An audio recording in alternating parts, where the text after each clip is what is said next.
Hey everybody, welcome back to Number One Leading Ladies. You know me, your podcast guest, Kaylee McMahon. We always want to talk with experienced women in different industries who talk about how they have made it. And the show's focus is on building other women up instead of tearing each other down. So today we have a special guest, Jen Sugermeyer, and I'm really excited to have her introduce herself because I won't do it justice. Jen, go ahead. First, I love that. It's so easy for women to tear each other down. So absolutely love that. We need to build each other up. All ships rise with the tide. So I absolutely love that. I am Jen Sugermeyer. I've been in Dallas for 8 years, and I spent most of my career in corporate. I was working in IT mostly. It was IT leadership, working everywhere from I spent a year in Afghanistan. I contracted with Department of Defense, Department of State, public, private companies, and then I jumped out. I did my own thing, and I think that's almost been scarier than some of my experiences going abroad and being in a war zone. So, and I don't want to say scarier, but I will say a little more dynamic. I knew at about 30 that there was something else out there for me, and I just wasn't quite sure what that was until it presented itself to me when I was in my mid-30s. And as I was going about my corporate career, I had really become disconnected with who I was, and I was just going through the motions of life and looking around at everybody else's happiness and, they have families and successful relationships, or what appear to be successful relationships, and they just seemed to be happy, maybe. And I just wasn't. I had all the things. I had a great salary. I had a great job. I had a house. I had all the things. Traveled extensively, but I really was emotionally and spiritually bankrupt. And I was dating someone, and he said the 7 words that changed my entire life. And we sat down and we had the relationship talk, and he said, Jen, you need to learn to love yourself. And it was with that I realized that he was absolutely right. And I went on a quest to learn who I was and understand more about myself and why I was unhappy. And I started to get into the mind, and I started to learn the power of the mind. And with that, I started to build my business that I now have. So I no longer work in corporate, but I am a coach. I'm a motivational speaker. I work with corporates. I work one-on-one with individuals, really based around the mind, how to tap into it and utilize it. So that was a lot of information to cover. I'll just stop there in case you have any questions. But at a high level, that's my journey. Well, that's good that you were willing to kind of discuss that journey. Sometimes people that I have on the podcast are kind of just, they want to talk about like work and life being separate. And I think that when you're following your passion, they're intertwined. So it's really good to hear that you kind of have both perspectives, and they're kind of, they touch each other at least. Well, thank you for the introduction. I really appreciate it. I want to go ahead and go into our first question that we always ask, and that question varies for everybody for their answer. But really what I find is that, like you already kind of mentioned, the entrepreneur journey is not something that people, I think, can put into words. So we end up thinking from the outside looking in that it's, you get to take vacations and schedule your own time and be able to do kind of whatever you want and have an idea of what it's like. But get all excited to start your first business, but then you're like, oh my God, what did I get myself into if you're really committed to do it long term? So anyway, to make it work, you have to make sacrifices happen. And so it's different for everybody, but what did it take for you to get to a point of traction? Like in the beginning, sometimes people have to take a HELOC out on their house or live with their parents or put their first business on a credit card like I did or whatever. What did it take for you to get from trying it out and making sacrifices to getting to traction? Mm-hmm. Yeah, sacrifices. And so I will say not sacrifices that I lacked. Everything that I did, everything that I've done has been very intentional, and I wouldn't change any of it. So it wasn't anything that I sacrificed and lacked. They always encouraged me when, like, every can of tuna I ate, I was like, I'm doing this for the cause, but I sold my house. I sold my vehicle. And yes, I ate lots of cans of tuna. And, not everybody has to go as extreme as I did, but there were a lot of reasons I changed the way that I ate. I didn't want to spend. I used to do bodybuilding competitions and things like that many years ago, and I'm used to spending, 4 hours, food prepping. And I'm like, that's not where I want to spend my energy and my time and my attention. So I really looked at my life because I started building my business while I was still in corporate. I had to be very selective about my time. So I sold my house. I moved out of it. I moved closer up to my job so that I didn't have the commute. I started eating more carrots and hummus because there was no food prep there versus, just slicing and dicing. I ended up selling my vehicle, which I absolutely love. It's crazy. I think I'm one of the only people in Dallas that doesn't have a vehicle. Maybe I'll get another one at some point, but it's been years now that I haven't had one, and it's interesting. I love it. So I chose all of those because I didn't want to put the energy into those. I wanted to focus on my business. And there are so many things that in our day-to-day life can take up our time and energy. And so I think becoming committed to what you are doing and assessing the things in your life, even not having a vehicle, I have to be very selective about the things that I say yes to. So I think about them a lot more versus, sure, I'll join you here, I'll join you there. I'm very selective now in thinking about it. So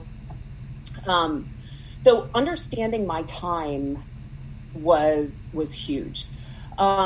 And when you have more time, then you're able to do more things. And if you are if you're building something, but you don't give it the time and attention that it needs, then are you watering it the most appropriate way? So yes, these things do take time, and you've got to make and carve out time. So it's getting real with yourself and looking at, again, these things aren't lack in my life. I literally was like, okay, cans of tuna, this is it. And I felt good about that. That's part of my journey, part of my story. And I've told some individuals, hey, I sold my house and my truck and all this. And they're like, wow, that's commitment. So it's who I am. And it helps, that was big for me to do. So, yeah. So extreme levels of commitment. Now, what, that happened in the beginning, right? But then when you started getting traction, like people started paying you, or when you started seeing people there's a demand for my service, what was the transition? What did it look like from, making the sacrifice and being like, okay, how long am I going to have to do this for versus I'm starting to see some traction? How did that look? I'll say when I got my first paycheck, which was, it took some time.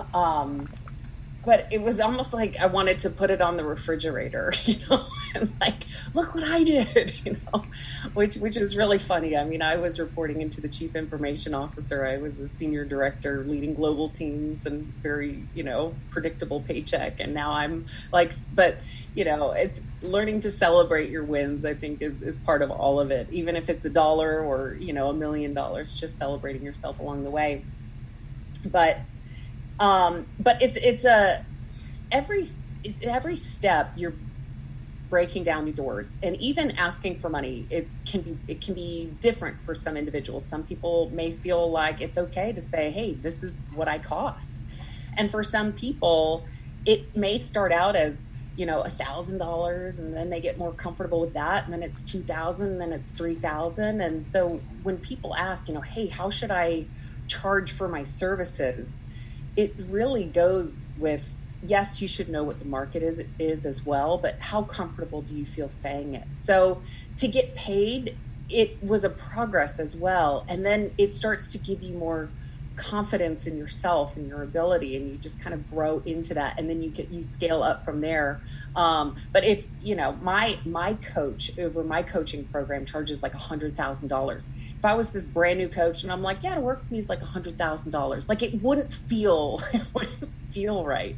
So you have to kind of work up into it. And I'm nowhere near $100,000, but so that progress, I mean, it's just one step at a time. It's baby steps, and you kind of grow into it is what I would suggest.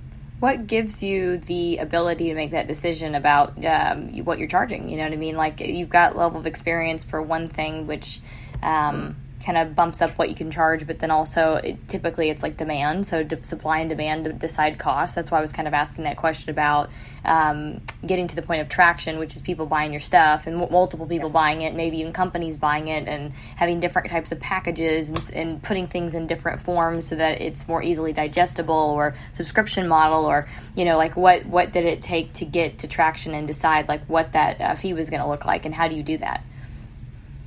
I think it's important to surround yourself with other people in the industry so that you've got a pulse on what you're charging. I have worked in companies before, this is even in corporate, and I have agreed upon, the salary that they gave me or whatever, come to find out that it should have been worth more. And so first I would say, know your industry. And now you may be a little more, you may be a little less, but come in and relatively know your audience. And yes, supply and demand. You may start out as, it may look like a $5,000 program to start. Well, once you start to elevate your clientele and you're working with higher level people because more people are hearing about you and coming to you, then you start to charge more. And it's okay to say, hey, those were my before rates. This is what it is now. So yeah, supply and demand is going to have to do something with it, kind of know where to start, but you will see a transition through your skills. I mean, it's the same as corporate. I started out making $7 an hour or whatever my first job was, $5 an hour. And there, and so you grow because you've got more experience as you go through that. For your type of services that you offer or your industry, whichever one applies, what would you say was the way that you're able to find the most successful model for you? Like I mentioned, subscription, one-on-one, digital consulting, going to your house, having little U's trained in a scalable format. Like what's been the way that you've been able to get to traction and I guess scale from there as far as knowing, Yeah. And I'm still in the phases of building the business. So where it is now isn't what it's going to look like in 5 years. But I would say, you start with one-on-one, start there. And then build out. So for me, I'm more in I have a vision to change 5 million lives or impact 5 million lives in 5 years. And you can't do that one-on-one. And so getting on stages, being in front of audiences, whether that be within a corporate environment or on a stage or wherever that may be. So I have shifted to some of, getting in front of groups, and that's where I'm at now. But a lot of times it's easiest just to start with the one-on-one model, and then grow out. A lot of people have group programs. I don't currently offer any group programs, but that's on my radar of things that I may offer at some point. And I think that's a really great way if you have the bandwidth, but you're able to touch more lives that way as well. So. And sorry, another granular question. How do you iterate? How do you go, okay, this next model or thing that I'm going to do, I'm already offering this. How do I decide with data, like what is the next set of offerings that people want that they're not getting? What's the best way to do that? Because there's 18 traction channels that are available. You can do PR, unconventional PR, Facebook ads. You can do, what's it called, on Google, where you get so many clicks or whatever. I forget what that's called. SEO, SEM. There's so many different methods to be able to figure out what is work, funnels, freebies. I mean, there's so many different ways to figure out how do you decide on that next move to test, to iterate to the next level? Your best data is going to be from just asking people what they need instead of guessing, if I'm understanding the question correctly, but just asking them what they need. When I was certified as a coach, I remember one of the entire modules that we had was on listening. And when they were telling me about I'm certified through the International Coaching Federation, and which I think is maybe one of the most recognized coaching federations. So I mentioned that because this is one of the models that they talk about, just listening. And when we learn to listen and that be part of your actual program, I thought, well, how much, listening, what is that going to tell you? But there's so much, and it is a science to it, but listening to what people need. And, you may throw networking events, or you may have that group program and just ask in your Facebook group, hey, what would be the next thing? I think that's the best way to get information. You're going to know if your online program doesn't work or if people aren't wanting to buy it because they're not going to buy it. But if you ask them what they want, what they need, or if you're listening to it, then you're going to know at a much deeper level. So that would be my suggestion. Just ask. Do you use surveys or polls or mailers or any specific way to get that data from people, or at the end of a session or something? What's it called? What do we call it? basically a survey, but it's like a customer service version of one you've used in those kind of methods, or what software do you use to do that?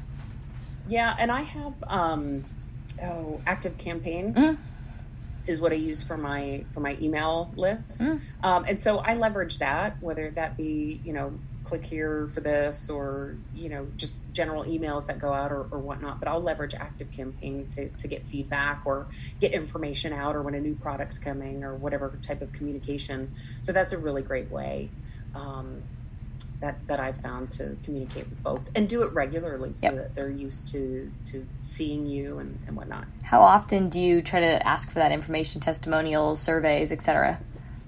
Oh my gosh, I need to be better about testimonials. As soon as I became an entrepreneur, I realized how critical testimonials are. If you won't talk about yourself, somebody else needs to talk about you. Yeah. Yeah, exactly. And it may seem like just a small thing, like, hey, can you just click and give me, like a 5-star, 4-star? But it's huge for an entrepreneur to have that level of endorsement. It may take you 30 seconds, but it is everything to an entrepreneur. So if you're listening to this, go support your local entrepreneur. Yep, literally. So yes, I have testimonials, but I do candidly need to, that's calling me out on something. I need to be better about. I'm just asking because that's been my newest thing, is like going, okay, I got to put a time block in my calendar quarterly so now the assistant, she knows there's a auto campaign that goes out quarterly that asks for that. Yes. I'm like, I'm going to be in your freaking face. Give me that stuff. Because literally, if you're creating landing pages, I'm not the best at button colors and that kind of crud, but we go with our brand colors basically, but as far as what are they looking for, they're like, okay, what do I get? Ooh, someone really liked it. I'm going to get that too. Okay, now I'll pay the money for it.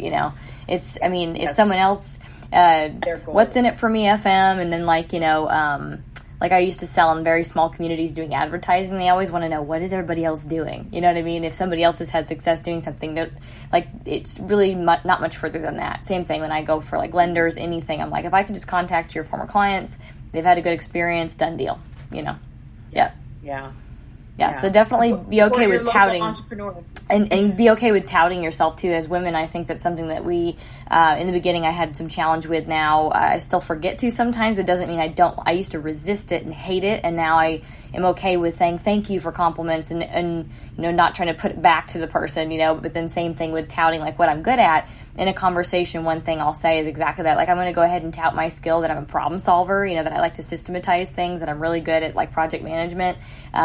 So be okay with looking at what you're good at and telling people, because they will buy if you're okay with telling them what you're good at. I mean, you're not lying. You're just picking what you're very confident in and making sure it comes out of your mouth. For anyone that's listening, it may feel weird at first, but just do it. And then always end your stuff with a question that they have to answer, a call to action almost, but what's your level of interest? What do you think? Yeah. That was one of the things I had to get used to doing. I remember I was having a conversation with my coach one time, and she said, "Okay, Jen," because I'm trying to get traction. She's like, "All right, we've got to figure out what's going on here." She's like, "What's your call to action?" Yeah. And I started thinking about it, and I said, and I have a podcast, and that comes out weekly. And she goes, so I told her, I said, I just end with, I'll see you next week. And I never had a call to action. Yeah. But there's so many things as you become an entrepreneur that you have to be aware of. I worked in IT for my entire career, and now I'm a marketer, and I'm a website designer, and I do user acceptance testing for learning management platforms, and I'm I'm not an expert, but you learn and you grow. So call to action, you need them. Yeah, that's one thing I always coach the ladies I'm working with now on learning how to raise capital. It's if you want to close them, you need to make it really specific as far as trying to figure out what their expectation level is, and then kind of taking notes, and then saying, okay, here's the next step, do this, and what's your level of interest, go click here for a call, this is where we can, you'll tell them exactly what the next step is, because if you don't, they won't do it. Literally, they won't. It's got to be the last one too. So good on you for knowing that and learning that, and everyone that's an entrepreneur that's listening, seriously, I know this sounds like just words or whatever, but literally, every time you post something on Facebook, the last thing needs to be, go here, click this, push this, fill this out, tell people what to do, and they'll do it. And some of it, and I'm not great at this. I'm okay, but I do my best to remember. But, even asking questions, like maybe it's not always go here, do that. But to get that level of engagement, if you're put something out there. So what do you think about this post? Or what experience did you have? So that they're engaging with your content. And, it's depending on what you're putting out. And you may put something out that's, go click on this course, or maybe you're just putting something educational and you want to ask what their opinion is. Yeah. So just putting something down there. So that could also be a call to action, which is just get you thinking, because then they're interacting with your post. And when people are interacting with your social media, then that also helps boost the algorithm and all of that. So, those were social media is not my or call to actions or any of that kind of stuff. But those have been a few that I have really had to work on. Well, we'll make sure to do a call to action before we end this. I'll keep that like in the top of my mind. Got two more questions. So one other question we always ask is, what would you say has been your biggest lesson? Meeting myself where I'm at.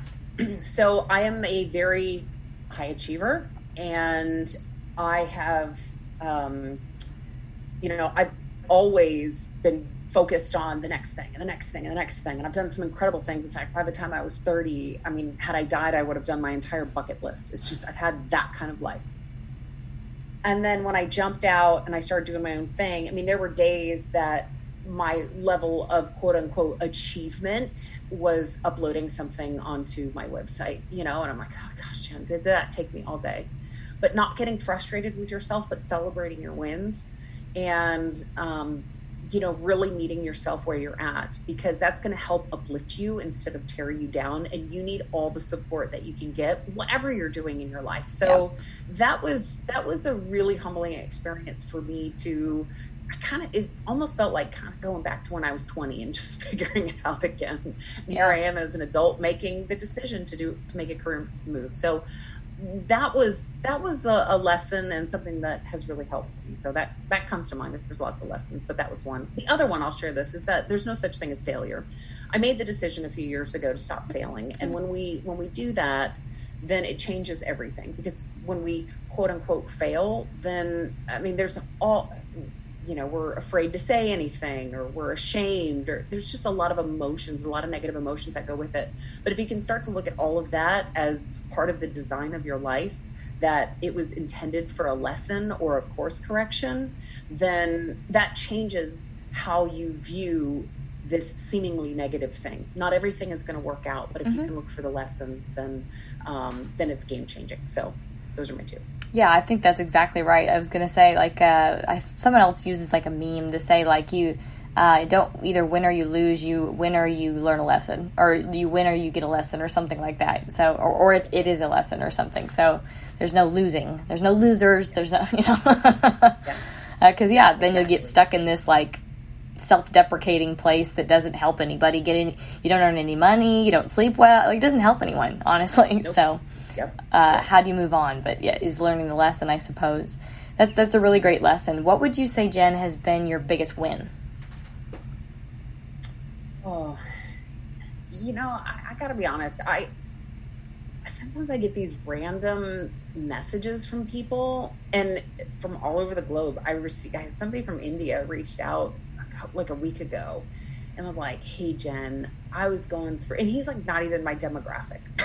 I don't even know how he found me, but he said, I was going through this really hard breakup or something or other, and just thank you so much for putting your messages out there. That's really been instrumental. Like, I went and listened to your first podcast a couple times and whatever. And so when I hear these things, that to me is what makes it all worth it. Part of my story, which is a much larger story, but I'm a recovering alcoholic, and there's a lot of things that brought me to where I am today, and I kept those silent for a long time. And so I made not only a big move to change my career, but also become very public with my story and become vulnerable. And I did it to change lives. And that's my only goal, is to impact people for the good. And so to me, that's success, is when I hear that I've been able to impact someone's life. So there's a lot of amazing, cool things that are going on, but those messages are what mean the most. Yeah, that's a great win. I mean, it's like what gets you out of bed every day, right? You know, being able to actually make an impact with not only what you do as a person, but what you do for work too. So you get to make money and also help people. That's awesome. Yeah. Now, Jen, what would you say in your line of business or your industry would be like the number one tip you'd have for someone wanting to get in to be, I don't know if it's all coaches or, because I'm sure there's different niches, but I guess what would you say would be your number one advice for a coach? For a coach or for someone that wants to work with a coach? Both. Okay. So if you want to be a coach, I enjoyed the process. Certainly to become a coach, you don't need to go get certified. I think that that's a good idea. I would encourage that. And I would also say if you currently don't have a coach, get a coach. I think every person in the game of life needs to have a coach.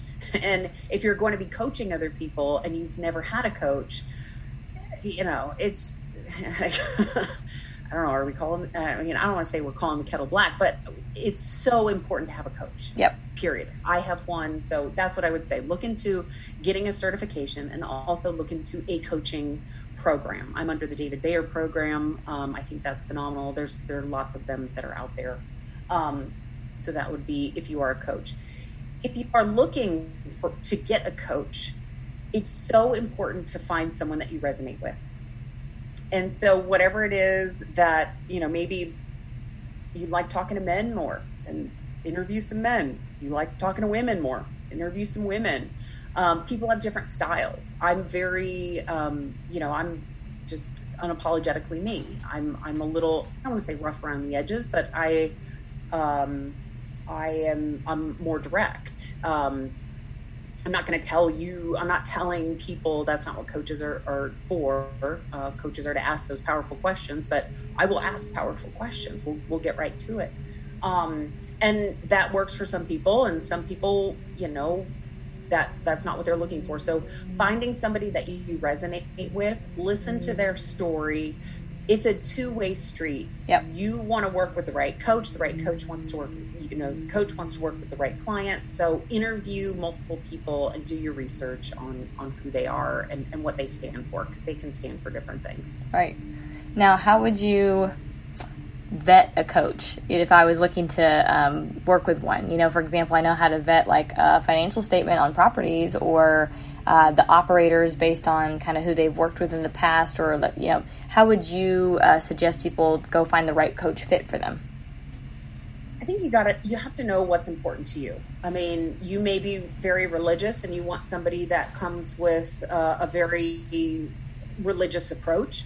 You may say, I want, you know, that can be, religion can be part of it or not. It doesn't really matter. Or maybe you want a secular approach.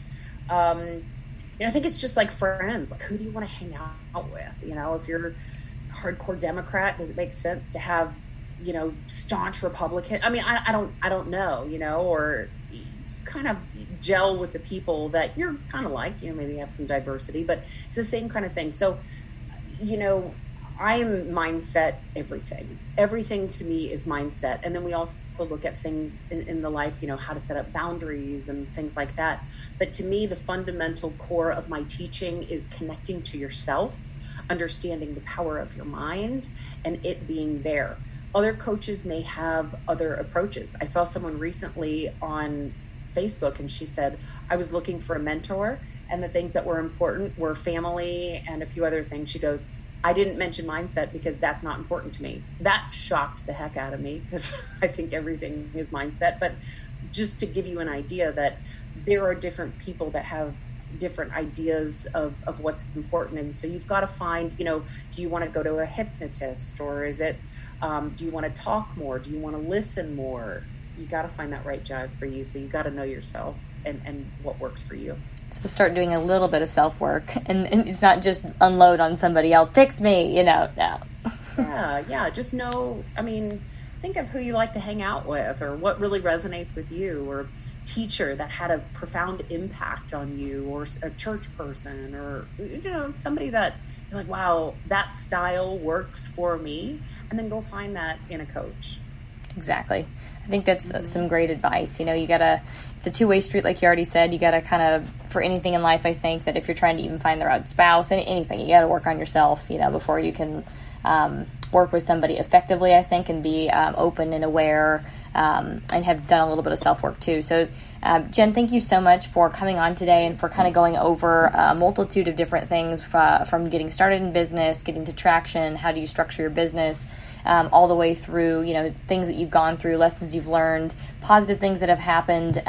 What would you say would be the best way for anyone to get a hold of you that's looking to work with you, that's listening to this podcast? Simple. I'm the one, the only, so all the good, bad, the ugly that's out there is Jen Sugermeyer. So that's sugar with an E. My website is jensugermeyer.com. That is the hub of everything. I have a morning show. I have a podcast that's once a week. Coaching, there's online courses, there's one-on-one, there's corporate, there's keynotes, there's all kinds of stuff. That's the central hub that will route you to where you need to be. Perfect. Jen, thank you so much for being on here today. And everybody for listening and watching today on Number One Leading Ladies. We will see you next week.